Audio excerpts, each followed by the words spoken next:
Hi, good day. It's me, Makoy, your Pinoy Laser Guy. And sa video na to, ipapakita ko kung paano ako mag-setup ng rotary attachment or yung rotary roller. And ang gamit pala natin ngayon is itong DIY Kit Mini na ang naka-install na module ay ang IR module, infrared module. Yung para po sa mga metal, plastic, ganun. Trinay ko lang and okay naman siya. And pag magsasalpak kayo sa DIY kit nyo na ng IR module, be sure na i-ano nyo to, i-urong nyo yung itong limit switch. Meron kasi siyang, andito siya dati. Ayan, check nyo, meron siyang slot dito. And start na tayo. Ang gamit ko palang rotary roller is itong simple roller ng Algo Laser. Kasama ng Pixie to dati. Pero karamihan natin, ang gamit ay yung RR2. Yung medyo mas malaki compared dito. And start na tayo. Ang first na gagawin nyo, gamit pala nating software is Lightburn. And ang version is 2.0.02. Also, if ever man merong hindi ako mabanggit na important na bagay, pwede nyo, gumawa ko ng Lightburn Users Group. GC siya, group chat. Pwede kayong mag-join. Pag may mga tanong kayo, pwede nyong lapag doon. Sasagot ako or ibang admins doon. Ayun, join kayo. Lalagay ko na lang yung link sa description ng YouTube video na to. And pag pinost ko sa Facebook, lalagay ko sa caption yung link ng group chat. Join kayo. Start na tayo. Pag andito tayo sa Lightburn, ang gagawin natin pag magse-set up tayo ng rotary is disable natin yung Y motor function and yung homing niya. Yung homing is yung pupunta dito, yung laser module. Pag clinic nyo yung home, ayan, di-disable natin mga yon. Ito, home. Ayan, magko-home siya. Makikita nyo? Ayan. May tatlong ways para i-set up yon. First is dito sa laser tools and sa machine settings. Itong machine settings na to is pag meron kayong Lightburn na medyo mas luma, mga 1.7, gano'n. Andito pa siya sa edit, andito sa dulo yung machine settings. Pero dito sa bagong version, andito na siya sa laser tools. Click nyo lang yung machine settings. Pag nasa machine settings na kayo, hanapin nyo lang yung homing cycle niya. Ayun. $22. Sige, mamaya na. Click nyo to. Disable nyo lang yan. Dapat ma-disable yan. Dapat naka-false. Then, hanapin natin yung pag bago pa lang, pag-open nyo pa lang tong machine settings na to. Ayan, naka-retract pa siya. Then, click nyo to para ayan, drop down yung other settings. Hanapin nyo lang yung Y steps per mm. Ito siya. $101. Ang naka-default is 100. Gawin nating 80. And click OK. Then, ayun na siya. Naset na yung sa machine settings. Pero paano pag di na kayo gagamit ng rotary? Ganun lang din. Balik nyo lang sa dati. Ayan. Ayan. Madi-disable din yung soft limit pag kusang madi-disable yun. Pag dinisable nyo yung Y chu. Ayan. Balik nyo lang sa true. True. Then hanapin nyo ulit yon. Y steps. Nasaan na? Ayan. Gawin nyo lang ulit 100. Then click OK. Ayan. Ayan, nabalik na. So, punta naman tayo dun sa medyo mas easier na way para ma-set up yon. Dito sa console, ayan. Pag wala yung console dito, punta lang kayo sa Windows. Ayan, hanapin nyo yung console dyan. Console. Ayan siya. Or, pwede nyo lang i-right click dito. Then, hanapin nyo lang yung console. Asan na yung console? Basta nandyan. Yan. Yan siya. Kung dito na kayo sa console, dito sa type commands here, lagay nyo lang yung kanina, yung digits kanina. $22 equals 0. Click enter. Then, $101 equals 80. Ayan, ganun lang siya kasimple. Then, pagbabalik na kayo sa normal mode, normal engraving, hindi na kayo gagamit ng rotary. $RST, ayan, to reset, shortcut ng reset, then equals asterisk. Then, click enter. Ayan, nabalik na sa default mga to. Check natin kung nabalik nga ba. Para ma-check nyo, $sign na dalawa, then click enter. Hanapin natin yung 101. 101, naging 100 na ulit. Ayan, yung 22, is naging 1 ulit. Ayan, yan yung default ng 1. Pag dinidisable natin, nagiging 0. Ayan. Okay na. Then, punta tayo sa third way. Paano siya i-set up? Third technique. Etong macros. Ayan, introduce ko sa inyo yung macros. Macros, para mas dumali yung buhay nyo. One click, one click, one click. Paano set up tong macros? Ayun, pag wala tong macros, punta lang uli kayo dito sa window then or right click. Ayan. Click manage. Then, pag andito na kayo sa window na to, wala pa ang mga to pag hindi pa kayo nakapag-set up ng macros. Ayan. Yung sinet up ko, rotary mode, normal mode, then ito, papakita ko mamaya. Itong rotary mode, sige, tanggalin ko muna para makita nyo kung paano ko i-set up. Delete. Then, mag-add ako. Click nyo lang yung add. Rotary mode. Yung M. Yan, rotary mode. Lagay lang natin dito yung mga codes na tinype natin kanina. $22 equals 0. And iwasan nyo pong mag-tab. Dapat enter. Ayan, enter. Tapos, kasi nung nakaraan, trinay ko tong macros na to. Nung nag-tab ako, tapos enter. Kala ko okay lang. Pero hindi gumana yung nasa baba na code. Yun. So, $101 equals 80. Yan. 80 hindi 0. 80. Then, click OK. So, pag gagamit kayo ng rotary, click nyo lang yun. Yan. Rotary mode. Yan. Okay na siya. Then, normal mode. Yan. Click nyo lang. Yung nasa normal mode, yan. Ang nasa normal mode is itong yung RST. Normal mode is papakita ko. RST, pwedeng malalaki, maliliit. Okay lang. Reset yan equals asterisk. Ayan lang. Parang yung tinype lang din natin sa console kanina. So, click OK. And itong home and go top left naman, papakita ko yung function niya. Wait lang. I-normal mode ko lang. Then, macros. Kiklik ko to. Papakita ko yung function niya. Ito, kunwari, mag-engrave kayo, mag-batch engraving kayo, and medyo sagabal to. Para sa akin, sagabal to pag maglalapag ako ng mga item dito. And, ang ginagawa ng home and go top left, pag pinindot ko siya, ayan, mag-home, then, kusang pupunta sa taas. Ayan. Tinet ko lang yung macros. Ito yung mga code para magawa nyo rin to. And ayan, free na kayong maglapag ng mga items dyan pag mag-batch engraving kayo. I found this useful, pero para sa akin, ewan ko lang sa inyo. Try nyo kung gusto nyo. Ayan, manage, papakita ko yung codes ng home and go top left. Top left. Ito siya, SH, hashtag $, homing niya, mag-home muna siya. Then, ito yung coordinates. G21, G90, and X is nasa 10. Ayan, 10 siya. Yung coordinates niya. And Y is nasa 300.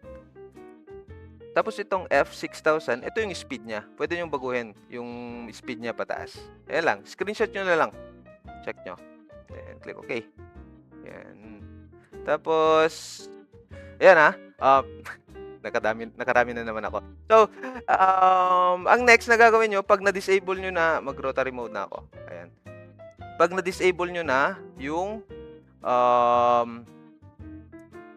ayan, Y motor and yung homing niya, ang next na gagawin nyo naman, since naka-absolute coordinates kayo, mas okay na gamitin nyo pag gagamit kayo ng rotary is current position para pwede nyo galaw-galawin to by hand, and kahit nasan yung yung design nyo dito sa wait lang, di na naman gumagalaw. Kahit nasan yung design nyo sa work area ng Lightburn, kung nasan to, doon lang siya mag-engrave kahit andito pa or nasa baba. Ayan. So, lalagay ko dito yung laser module ko sa taas ng ayan. Ayun pala, pag gagamit kayo ng rotary, need nyo ng riser feed. Pero ako, di ko mahanap yung riser ko. Ang ginamit ko is delata. Ayan. Pwede kayong gumamit ng delata or kahit ano pa man para ma-elevate yung machine. Hindi tatama yung laser module sa i-engrave nyo. Ayan. current position, yan na yung last. Na-setup nyo na yung ano, machine settings. Hindi pala last. Ayan, current position. And dito, ito, I personally like yung origin na to. Ayan, sa lower right. And pag natapos na yan, set nyo na sa current position, punta naman tayo sa machine. Again, pag hindi nyo napagana or may mga tanong kayo, message lang kayo dun sa group chat, yung sinabi ko kanina. Check nyo yung link sa description ng video na to or sa caption pag sa Facebook. Pag dito na tayo sa machine, ayan, disconnect nyo. Ayan, disconnect na. Sa Y-motor, yung connection niya, yung cable niya. Itong cable ng main wiring harness, connect nyo lang sa cable ng rotary roller. Sa RR2, may mga kasama siyang iba-ibang cable, may mga label po yun. May mga cases kasi na may mga nagme-message na, "Sir, parang sira yung ano, hindi siya nagro-roll ng maayos." Tapos, na-found out namin na iba pala yung cable na ginamit nila. Please check po pag gagamit kayo. Pag DIY kit, meron pong dedicated na cable para sa DIY kit. Magkasama po yung Alpha and DIY kit pag di ako nagkakamali. Check nyo na lang. DIY kit, pang Delta, and so on, so on. Pag DIY kit po, DIY kit gamitin nyo para maayos po yung connection niya. Kukonect nyo lang ng ganyan. Tapos, yung pagkalapag ng rotary, be sure na parallel siya. Straight siya na ganyan. And yung naman, itong laser module dapat nakafocus na rin. And yung nozzle ng laser module dapat nakatutok siya sa topmost ng bagay na i-engrave nyo. Sa akin, para makita nyo yun, naka-disable naman yung punta kayo sa move window. Ayan, move window. Again, pag wala tong move dito, move tab na to sa Windows, then or right click kayo dito. Hanapin nyo lang yung move. Punta kayo sa move, then i-fire nyo siya. Ayan. Makikita nyo yung dot ng laser nyo kung nasa topmost, nasa top siya ng nasa top center. Ayan, ng material. Sa mga bago, baka hindi naka-enable yung fire button nyo dyan, check nyo. Open nyo yan. Ayan, baba ko to. Then, dito sa basic settings, check nyo kung naka-enable yung enable laser fire button. Pag kasi hindi naka-enable to, wala to. Ayan. Ngayong na-check na natin, at na-connect na natin yung rotary dito sa connection ng main wiring harness, punta naman tayo sa rotary settings. Andito siya sa laser tools and yung rotary setup. Andito din siya. Pwede nyo enable dito. Ayan. Or meron siyang shortcut, Control-Shift-R. Tapos, since roller yung gagamitin natin, click roller and enable rotary. Kung chuck naman, chuck yung piliin nyo. Since roller yung nakalapag, roller yung gagamitin natin. Tapos, ang next na gagawin nyo is kunin nyo yung roller diameter. Ang roller diameter is ito po siya, yung roller niya mismo, yung isang roller. Gamit kayo ng caliper. May caliper kayo. Kaya talagang handy yung caliper. Bili na kayo, mura lang naman. Ito siya. Ang nakalagay kasi sa handbook or user's manual ng simple rotary is 15.6 yung roller diameter. Pero sinukat ko. And 15.9 yung lumabas na ginamit ko yung caliper. Sa akin yun yung lumabas. Ewan ko lang sa mga nagsukat dun sa factory. Sukatin nyo na rin kung 15.6, edi 15.6. Tapos, paano kunin tong mm per rotation? Ito na nga. Ang ginawa ko is, minultiply ko tong 15.9 na nakuha ko, multiply by pi. Anong yung value ng pi? Check natin yung value ng pi. Pi value. Saan na?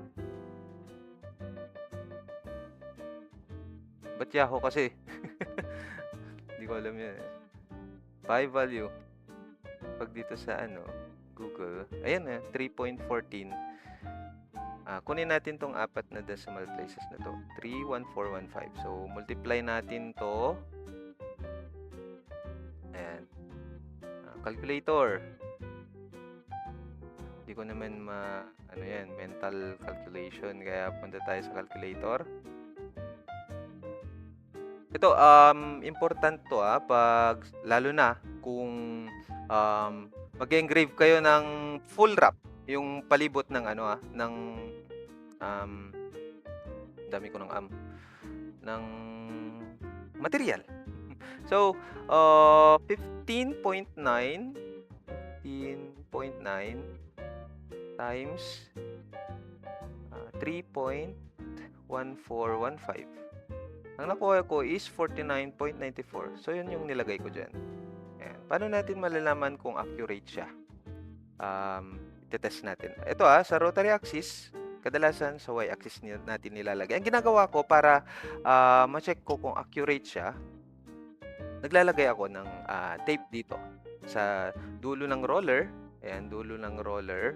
I-zoom ko kung baka maging grainy. Kung nakikita nyo, meron siyang guhit dito. Ayan, may guhit siya dyan. Ayan, gamit lang kayo ng ruler. Tape dito, tapos tape dito sa fixture niya. Ayan, dito. Ayan, sa dulo ng roller, kung saan nakakabit yung roller niya. Maglagay lang kayo ng line. Then, dapat, ano yan magkatugma. Tapos, click nyo lang yung test dito. Dapat yung full turn niya, babalik siya sa line din na ganyan. Ayan, click ko. And boom. Tapos babalik siya doon. Ayan. Pag sobra o kulang, hindi naman palaging accurate. So, magdagdag na kayo ng point something. Ayan yung ginagawa ko. Para, important yan pag, lalo na pag magpo-full wrap kayo. Ito, gumagalaw yung roller. Ayan. Nagagawin nyo, ayun lang naman, hindi na ako magdi-discuss ng mga parameters dito. Kasi, yun lang, kung paano mag-setup lang talaga. Kayo na bahala sa mga parameters. Depende naman yan kung wood or mga tumbler ang gagamitin nyo. And ang IR module din kasi yung nakasalpak dito. Di ko pa natatry talaga para sa test lang na to. Tapos, dito naman sa baba, hindi naman masyadong nagmamatter tong mga digits dito pag roller yung ano nyo. Basahin nyo na lang to. Pero pag mag-full wrap kayo, sabi ko nga kanina, pwede nyo tong gawing calculator. So, ang nakuha kong diameter nito is 77. So, pag magpo-full wrap kayo, kailangan yung kunin yung circumference, yung palibot ng material. So, lagay nyo lang 77, tapos lalabas na dyan. Tapos, ito yung magiging length ng design nyo. So, gawa lang kayo ng square dyan. Square na. Tapos, kunin nyo yung digits dito. Ayan, yung circumference niya. Copy nyo. Okay, then paste nyo lang dito. Ayan. Yan yung magiging sukat ng design nyo pag mag-full wrap kayo. So, ayun lang. Again, pag may mga katanungan pa kayo, may mga hindi ako nasabi sa video na to, pwede nyo kung i-PM or lapag nyo lang dun sa GC para for the sake ng mga ibang members din.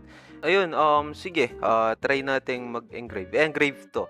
Kunwari mag-full wrap tayo, pero line lang.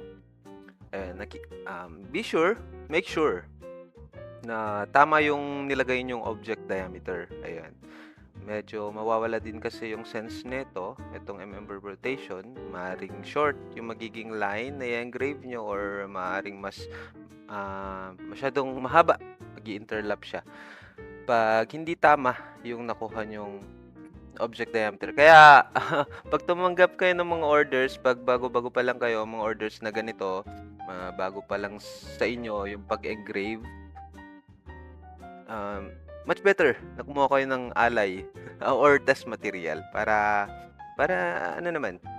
mas maging pulido po yung gawa nyo. And always po nating tandaan na mas okay po yung quality over quantity. Ayun. Sige, try natin to. Ang magiging length nito or height niya is itong circumference ng object na to. So, click natin 2 for 1. Kinapi ko lang 'to din, ayan na, pinaste ko lang dito. Ayun, patalastas tayo. Sa mga Pixie user baka nag-aalala kayo kung baka hindi kayo makapag, full wrap engrave. Puwede pa rin po since na-disable naman na yung Y-axis motor kahit po lumagpas yung design niyo tulad nito, yung nakikita niyo sa, image na 'to. Kahit lumagpas 'yan, okey pa rin po kasi yung roller naman po paikat naman po yung pag-e-engrave niya. Ayun, balik tayo sa video. So, ifo-full wrap natin and be sure kanina yung sinabi ko, be sure na nasa center, top center ng ano, yung module. Kasi itong yung nozzle nito or yung laser lens niya is nasa dito, hindi siya nakakitna. Tama ba? Oo. Itong IR module. So, di ko pa na-try. Try ko tong parameter na to sa line and frame ko siya. Ayun. Paano nga ba makita kung nasa center top siya? Dito kayo sa move, then fire nyo lang. Ayun. Para makita nyo rin kung saan kayo mag-start. Hindi ko na i-frame kasi line lang siya. Ayan, start ko siya. Ayan.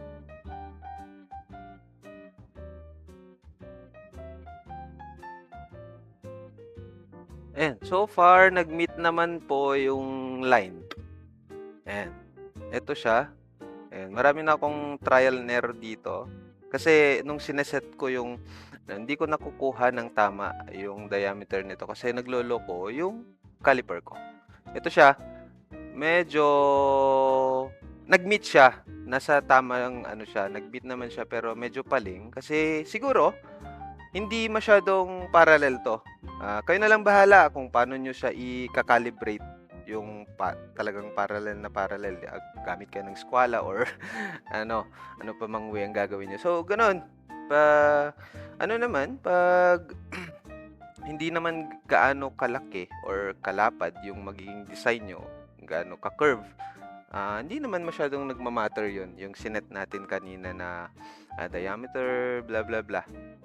Yun lang, 'pag magfo-full wrap kayo gano'n yung process, at least napakita ko. So ayun, and if you like yung mga video na ganito, mga tutorial videos sa Lightburn, Algo Laser, baka puwedeng ano naman, pa-subscribe, pa-like, then share natin yung video na 'to. Ipo-post ko din 'to sa ano, sa Facebook group natin, Algo Laser. And ayun, as always, happy engraving, have a good day. Bye-bye.